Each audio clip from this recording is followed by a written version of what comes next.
Good evening, and it's Monday evening, and we have another great show for you tonight. We are here at Fresh Natural Live, and we're going to talk about this interesting procedure called the Brazilian butt lift. I came across a number of other social media influencers talking about some high death rates related to this surgical procedure. I did a little bit of research on my own, and saw some things that were quite appalling about this. I invited a special guest on tonight, a good friend of mine and colleague who is a plastic surgeon who's going to talk about the whole general scope of plastic surgery and help us understand this whole concept. Oftentimes when things are reported in the news, they're often skewed in one way or the other, and we don't get a good amount of insight in terms of the background of, what is plastic surgery, what is cosmetic surgery, and why are these complications so high. So we're going to try to get into the nuts and bolts of this, talk about, plastic surgery in general. And with an expert here with us, we're going to get into some of the details in terms of the levels of training. So if you're considering having some kind of a cosmetic procedure or a plastic surgery procedure, I think there's some information you can gain from this, not just as it relates to the Brazilian butt lifts, but as it relates to cosmetic surgery or plastic surgery in general. So stay tuned. We have a great show for you tonight.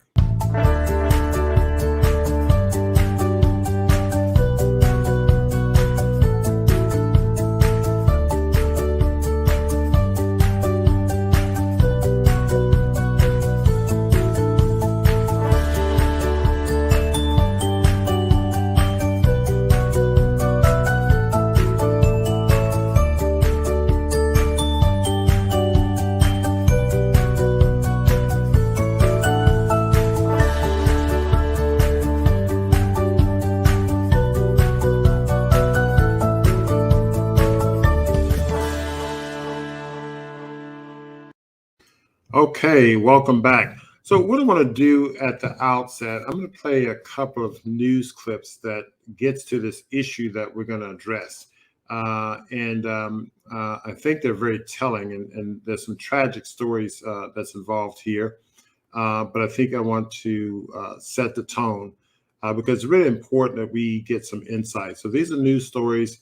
There's some positive things about news stories, but sometimes there could be some misleading things.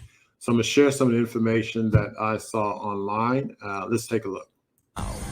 We begin with another tragedy at a plastic surgery clinic in South Florida. A woman undergoing a procedure there has died after she was rushed to a nearby hospital. Local 10 News reporter Nicole Perez live now in Southwest Miami-Dade with our new details tonight.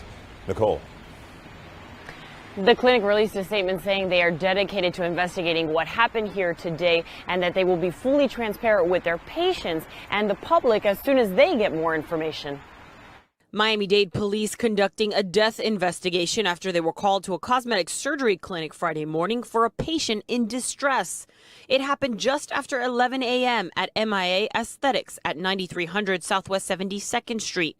We spoke to Cochi Martinez, who said she heard from someone else that a woman died after having a procedure done. This morning, some 26-year-old came in to do some buttocks implants. They're going to take, from part of her body, from her stomach to implant in her buttocks, and she died.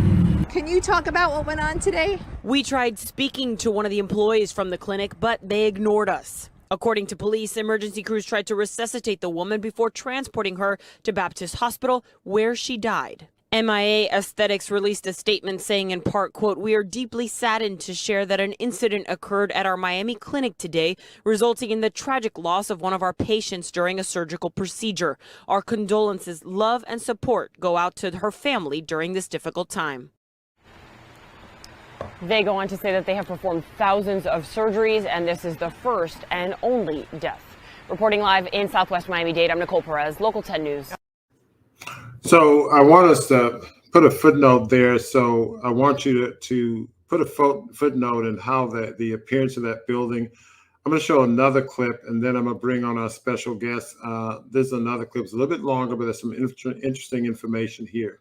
Take a look. That urgent warning about the possible dangers of plastic surgery to get a look like Kim Kardashian's. Experts say the surgery is one of the most lethal if it is not done correctly. And Diane Macedo is back and has more on that.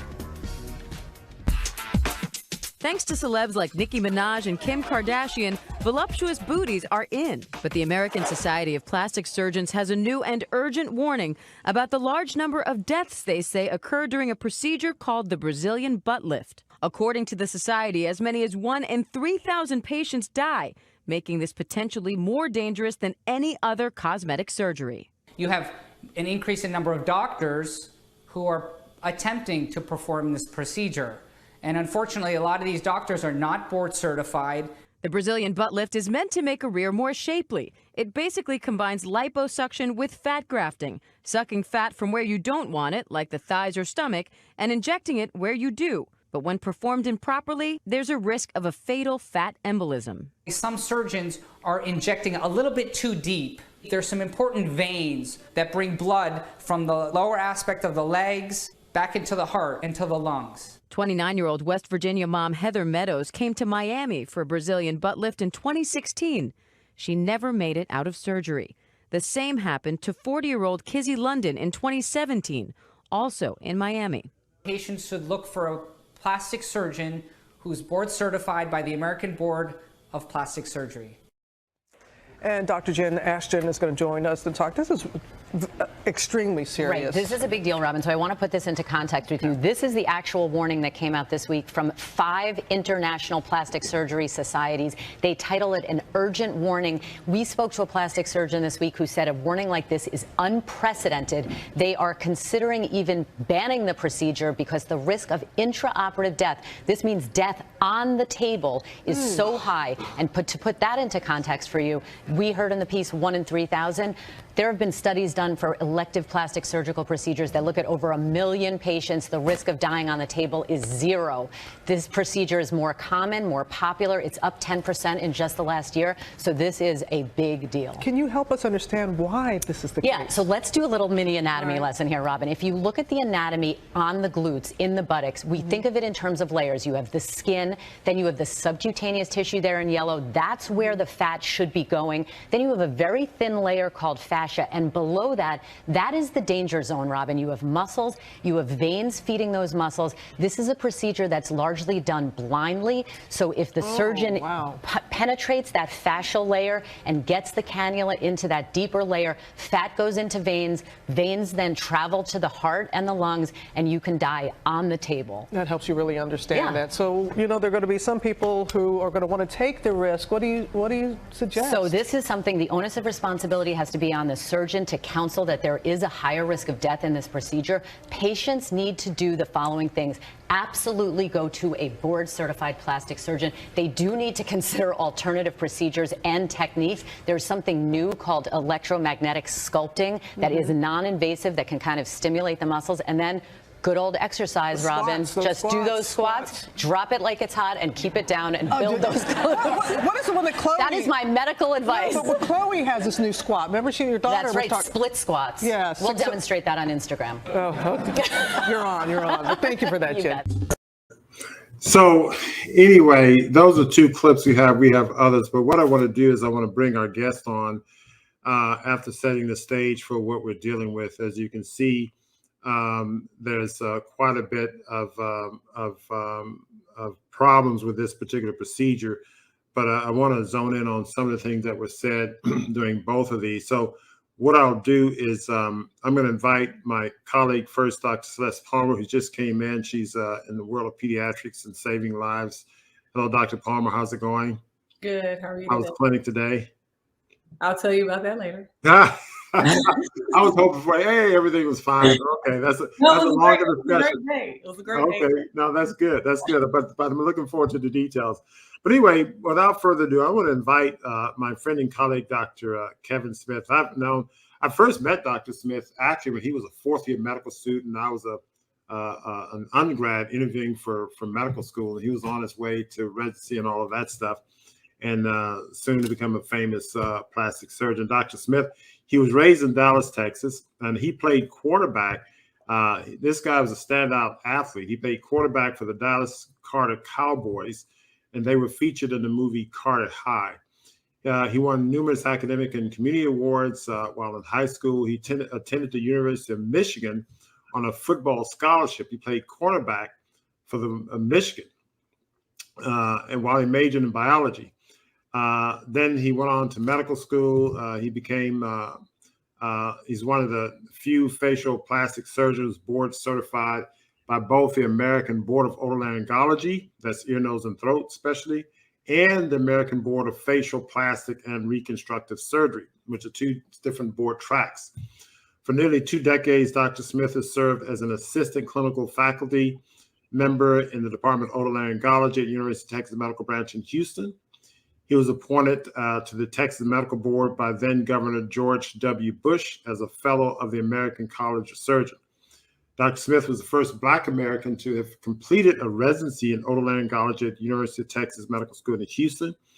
He's also the first Black American to select and complete the facial plastic surgery fellowship at McCullough Plastic Surgery Clinic in Alabama. As a facial plastic surgeon, he has performed thousands of facial plastic surgery procedures. These include more than 3,500 facelift procedures, more than 3,000 eyelid surgeries, and hundreds of rhinoplasties. At the same time, he developed a niche treatment for migraines, which we'll bring him on the show for at another time. And he's world-renowned for this, treating migraines, headaches in patients with little-known cure. And he's done this with a special rhinoplasty procedure that he's developed. He's found more than 2,000 patients with migraines caused by a deviated septum or bone spur, which he's treated successfully in nearly 90% of those patients. So Dr. Smith is multi-talented. He's an avid golfer and has done extremely well as an amateur golfer. He is very dapper, and I think was awarded Best Dressed Houstonian back in the day, and was featured on the Today Show and the finalist of Best Dressed Person. So he's the antithesis of me, who's in scrubs most of the time. I think that same year I was runner-up for the worst dress. But anyway, that's another story. We get to that later. Without further ado, Dr. Kevin Smith, welcome to Fresh Natural Live. Oh, Baxter, thank you so very much. It's very nice to be here. Boy, I tell you.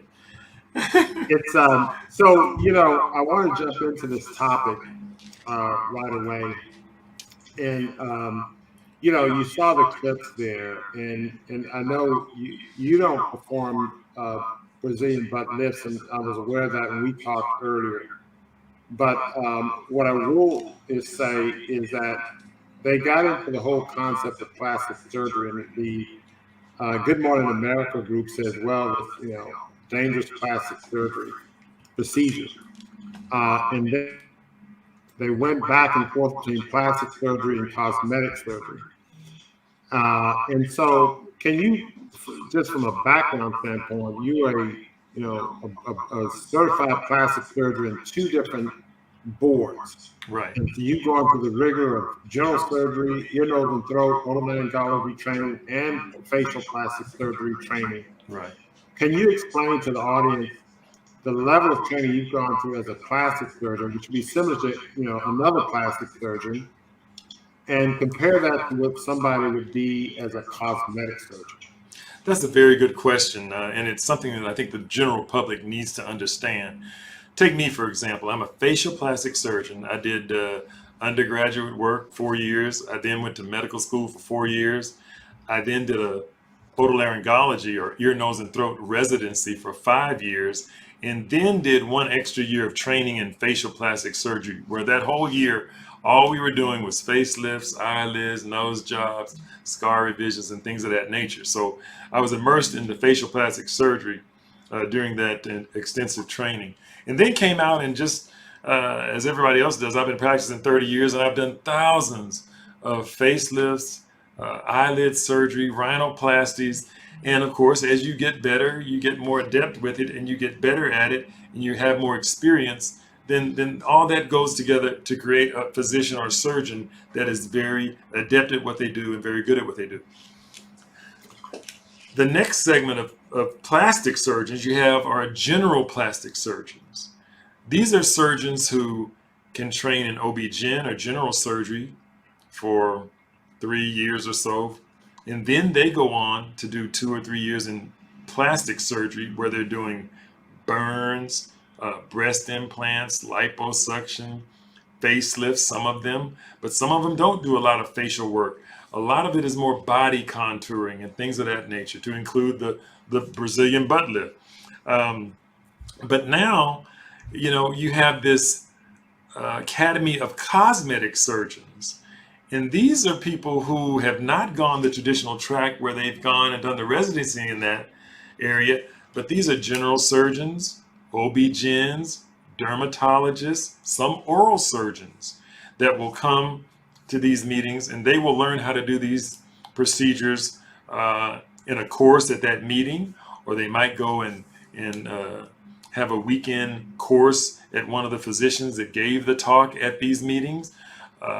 Or you might go to a colleague that is also a cosmetic surgeon and learn how to do particular surgeries that you yourself would like to do, although you've not been trained in facial plastics nor general plastic surgery.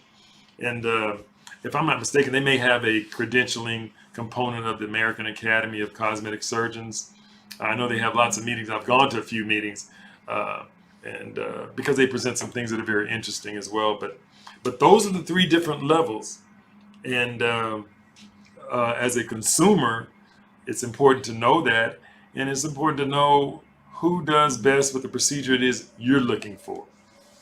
Now, I noticed that particularly in the first video clip we looked at, they showed the news video, and the center, the cosmetic surgery center, looked like a facility that could just be built anyway. It doesn't look like it's a regulated surgical facility.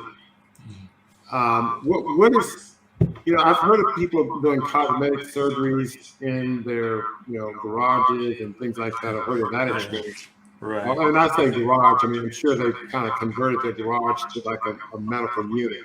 Mm-hmm. But are these centers, are they regulated? I know that surgical centers, or at least cath labs, are regulated and have to meet certain standards. And yes. I would imagine surgical centers are too, certainly hospitals do.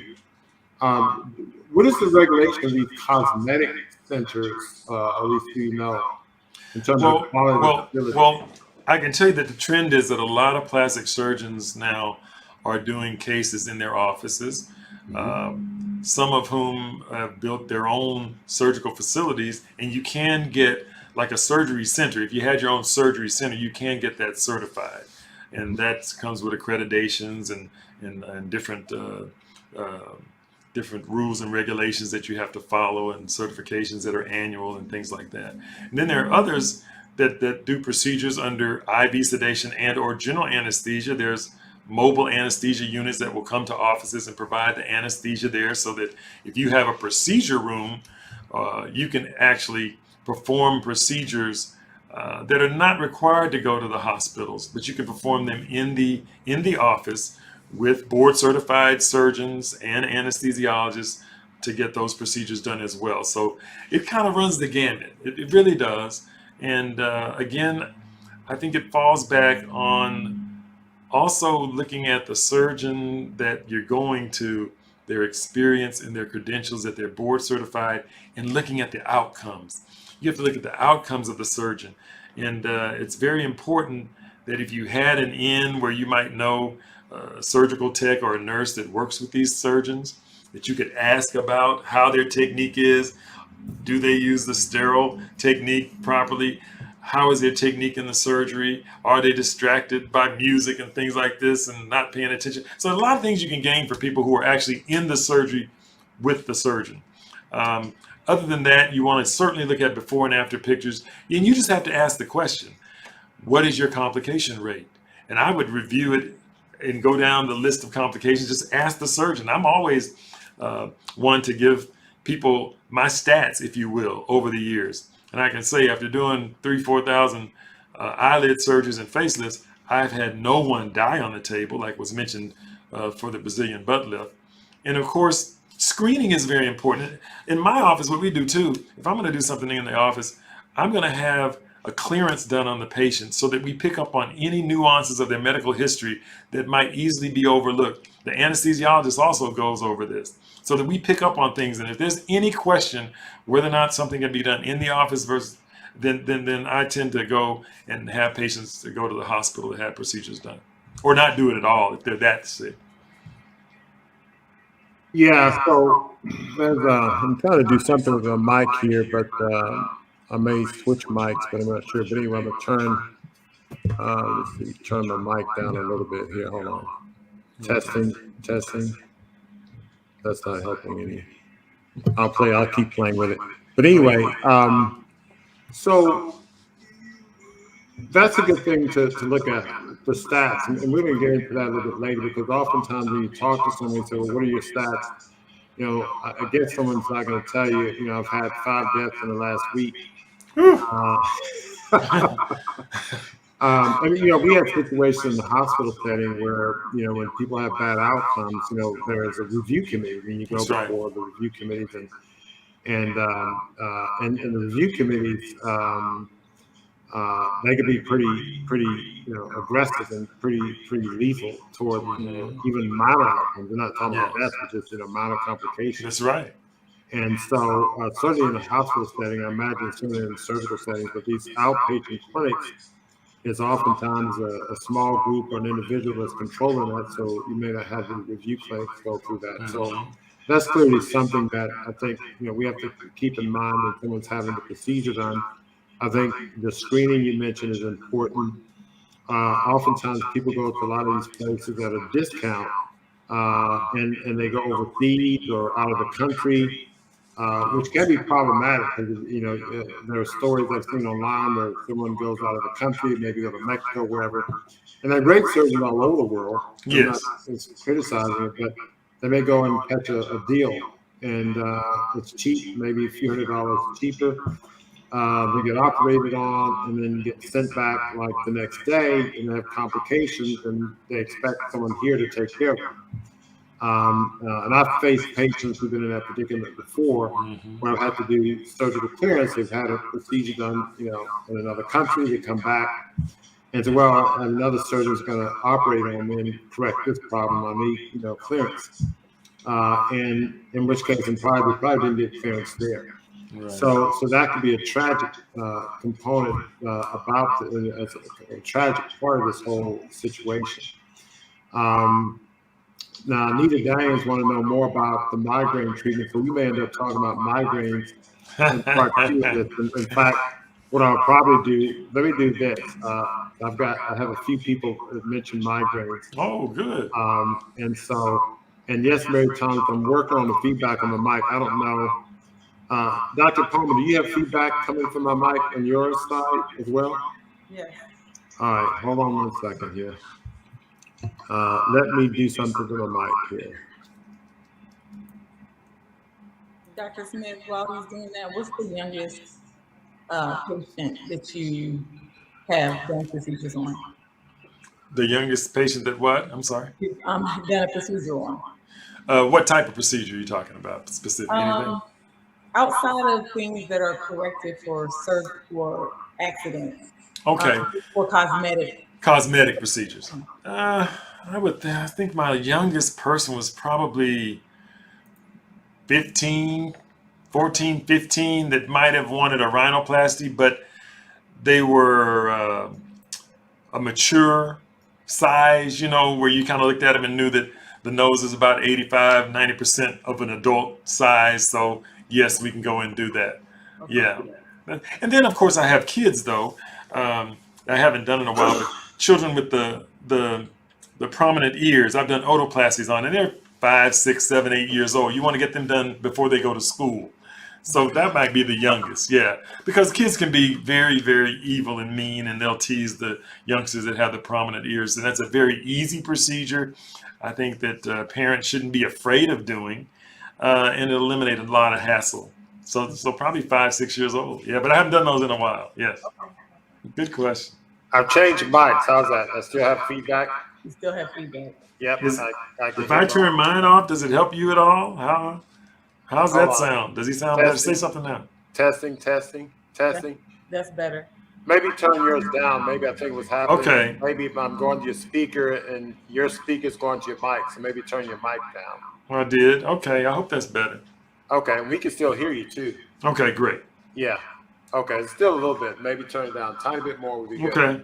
So let me show these last two clips here and get your comments. And what we're going to do, we have a couple of people that ask about the migraine. So I want to. Go to a migraine show. That's your passion. So we're going to get into migraine. You're going to do a full migraine show with the private community because I want you to show some images. But let me show some of these other two clips real quick because I think they're telling.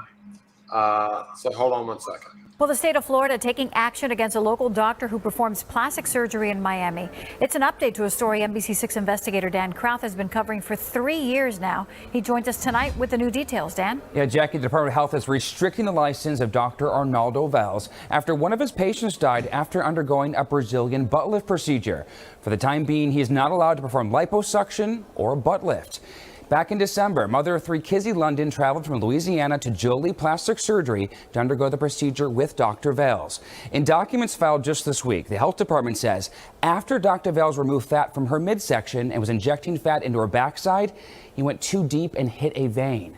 That fat then traveled to her lungs, causing her to stop breathing. She went into cardiac arrest and later died. The health department also claims Dr. Valls lacks supervised training and experience in this procedure, even though it's legal for any doctor to perform plastic surgery in Florida, regardless if they're certified in this area or not. Our NBC6 investigations found she's one of 10 women who died after undergoing the same procedure. Our reports led to doctors from across the country to travel to Miami this summer. They're trying to make this procedure safer.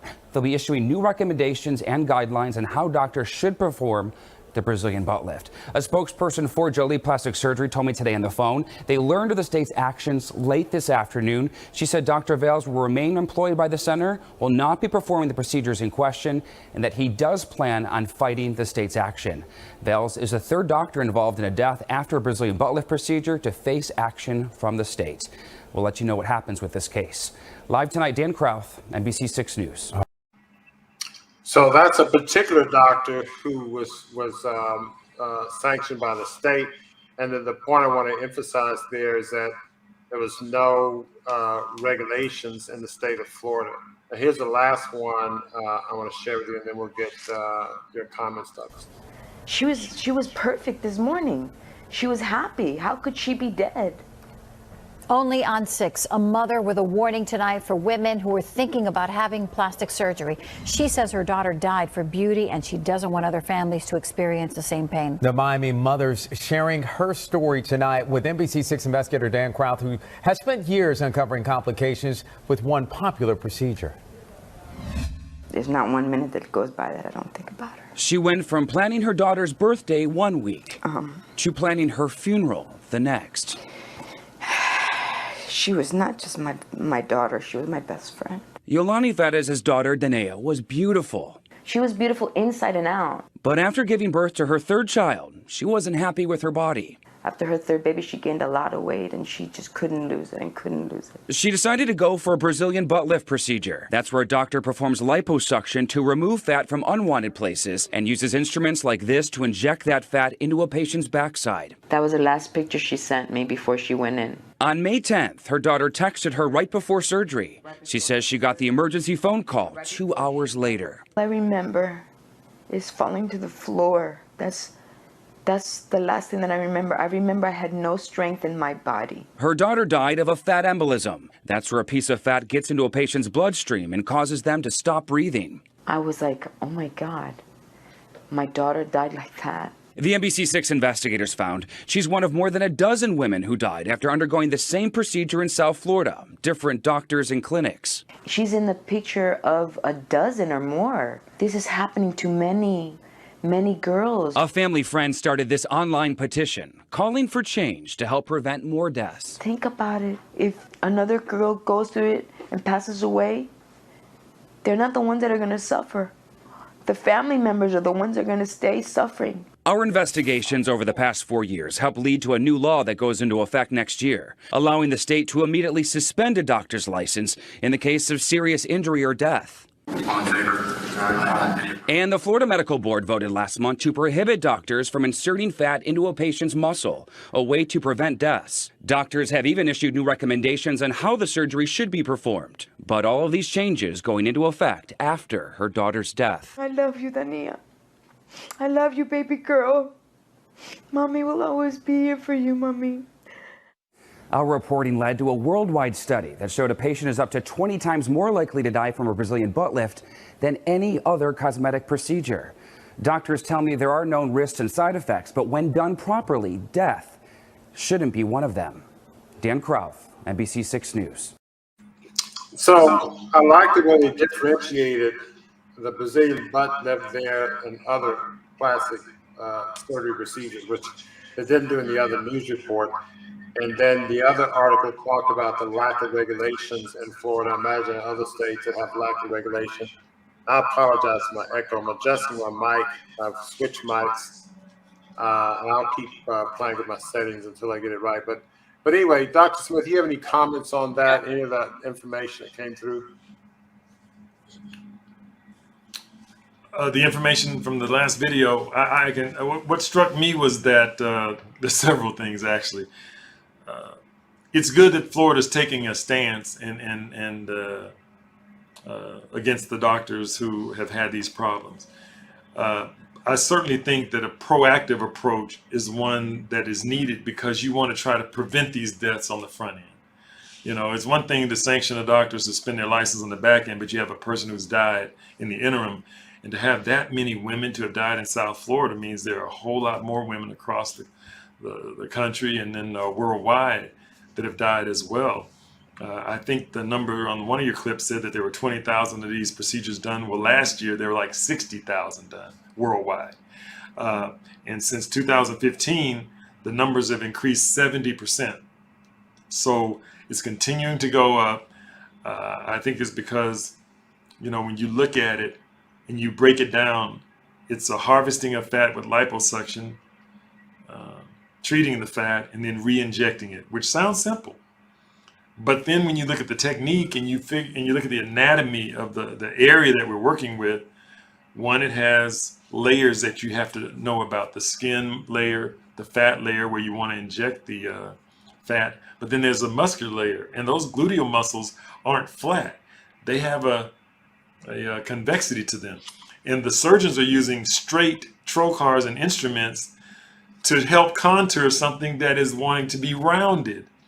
So you really have to be astute enough to, when you're doing it, you're pinching the gluteal muscle and the whole backside to take this straight instrument, and you have to be able to feel and be able to almost see visually what you're feeling based on your experience, and take that straight instrument and inject it. And when you inject it, and if you come close to the dome of that, now you're getting where you're coming through and you're hitting the muscles.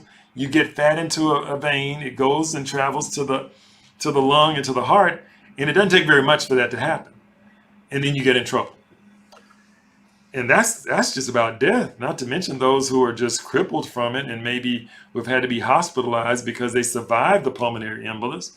And then others who get hematomas and get infections and get thrombosis, and the list goes on and on. So it's not an innocuous surgery. No surgery is. Every surgery is to be taken seriously by both the doctor, their staff, but by the patient as well. And when they're seeking to get these procedures done, you have to come prepared with your checklist of questions, checking it out. You want to bump the tires just like you do when you go buy a car. You don't just go buy a car because it looks good. You're going to look under the hood. You're going to drive it around. You're going to check the tires. You're going to see if it comes with the warranty. Do I want the chip service or not? Do I want that? You want to do the same thing with surgery. You have to go through your checklist and ask about everything that you can and investigate and look at the reviews and you know, a 5-star with 2 reviews is not the same as a 4.5 star with 1,000 reviews. So, you know, and every surgeon is going to have their complications. Sure. But those should be few and far between. Yeah, I agree with what you're saying. And I think that you should also get multiple opinions, even before you have it. So you go talk to multiple surgeons. Yes. And you'll learn something by talking to different people about how they do things, et cetera, their setup and so on. Person A, you may go and they say, okay, I do this X, Y, and Z. You go to this person B, I do A, B, and C. And they say, oh, wow, this seems more logical. This seems safer. Exactly. I like the way your office and facility looks, et cetera. Right. So there are a lot of things you can learn by just going to different people in advance.